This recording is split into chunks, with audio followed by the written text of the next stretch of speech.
కేంద్ర బడ్జెట్లో ఆంధ్రప్రదేశ్కు ఆర్థిక మంత్రి నిర్మలా సీతారామన్ నిరాశ కలిగించలేదని చెప్పవచ్చు.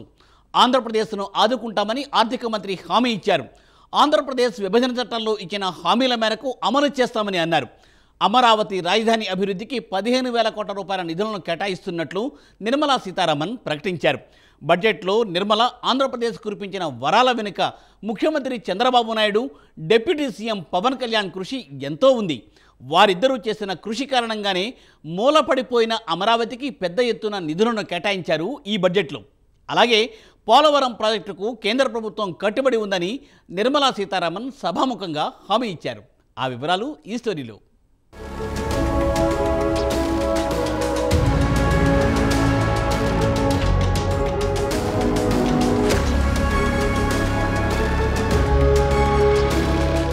ఆంధ్రప్రదేశ్కు కేంద్ర ఆర్థిక మంత్రి నిర్మలా సీతారామన్ వరాల వర్షం కురిపించారు. కేంద్ర బడ్జెట్లో ప్రత్యేక సాయం చేయనున్నట్లు ప్రకటించారు.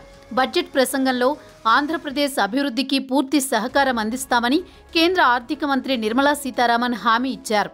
విభజన చట్టంలో పేర్కొన్న అన్ని అంశాలను అమలు చేస్తామన్నారు. రాష్ట్రానికి ప్రత్యేక ఆర్థిక సహకారం అందించనున్నట్లు తెలిపారు. 2024-25 బడ్జెట్లో ఏపీ రాజధాని అమరావతి అభివృద్ధికి 15,000 కోట్ల రూపాయల నిధులు కేటాయించనున్నట్లు ఆర్థిక మంత్రి నిర్మలా సీతారామన్ వెల్లడించారు.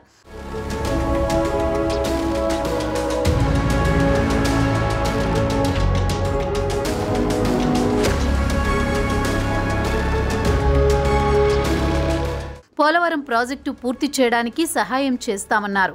అలాగే పరిశ్రమల ఏర్పాటు కోసం ప్రత్యేక రాయితీలు ఇస్తామన్నారు.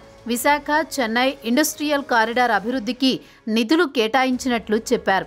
అలాగే హైదరాబాద్ బెంగళూరు ఇండస్ట్రియల్ కారిడార్ కూడా ఆర్థిక సాయం చేస్తామన్నారు.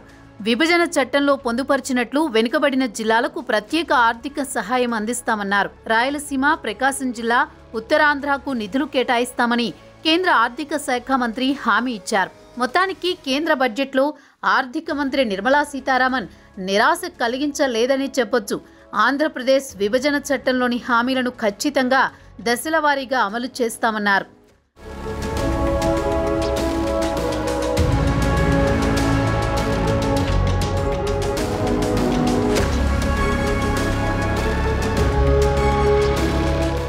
ఆర్థిక మంత్రి నిర్మలా సీతారామన్ 2024-25 ఆర్థిక సంవత్సరానికి పార్లమెంటులో బడ్జెట్ను మంగళవారం ప్రవేశపెట్టారు. తన బడ్జెట్ ప్రసంగంలో సీతారామన్ మాట్లాడుతూ ఆంధ్రప్రదేశ్ రాజధాని అమరావతి నిర్మాణానికి కేంద్ర ప్రభుత్వం ప్రత్యేకంగా ఆర్థిక సాయం అందించడానికి మల్టీలేటరల్ ఏజెన్సీలు అంటే ప్రపంచ బ్యాంకు, IMF లేదా ఏషియన్ డెవలప్మెంట్ బ్యాంకుల నుంచి ఆర్థిక సాయం అందిస్తామని హామీ ఇచ్చారు. ఈ ఆర్థిక సంవత్సరానికి 15,000 కోట్లు సర్దుబాటు చేస్తామని చెప్పారు. తమ ప్రభుత్వం పోలవరం ప్రాజెక్టు పూర్తి చేయడానికి కట్టుబడి ఉందన్నారు. ఆంధ్రప్రదేశ్కు అక్కడి రైతులకు పోలవరం ప్రాజెక్టు లైఫ్ లైన్ అని చెప్పారు. ఈ ప్రాజెక్టు పూర్తయితే యావత్ దేశానికి ఆహార భద్రత సమకూర్చి పెడుతుందన్నారు.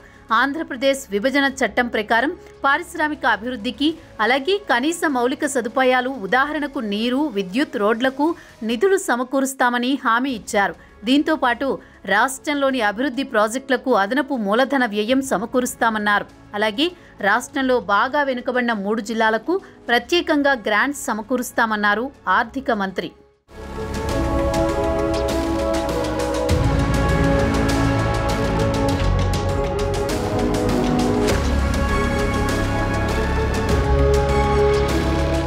అయితే ఇక్కడ గమనించాల్సిన అంశం ఏంటంటే కేంద్రంలో గత 10 సంవత్సరాల నుంచి మోదీ ప్రభుత్వం కొనసాగుతోంది.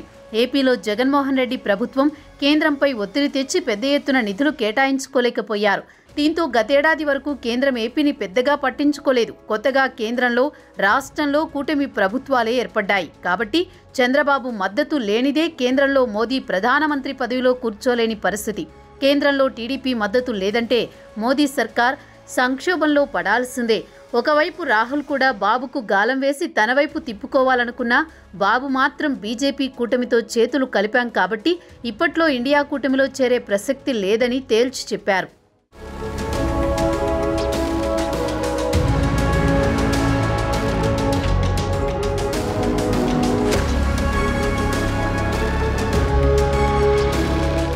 కేంద్ర కేంద్ర బడ్జెట్ను దృష్టిలో ఉంచుకుని ముఖ్యమంత్రి చంద్రబాబు నాయుడు ముందుగానే ఢిల్లీలో వాలిపోయి మోదీతో పాటు కేంద్రంలోని కీలక మంత్రులను కలిసి రాష్ట్రాన్ని ఆర్థికంగా ఆదుకోవాల్సిందిగా కోరడం, వారు కూడా అనుకూలంగా స్పందించడం జరిగిపోయాయి.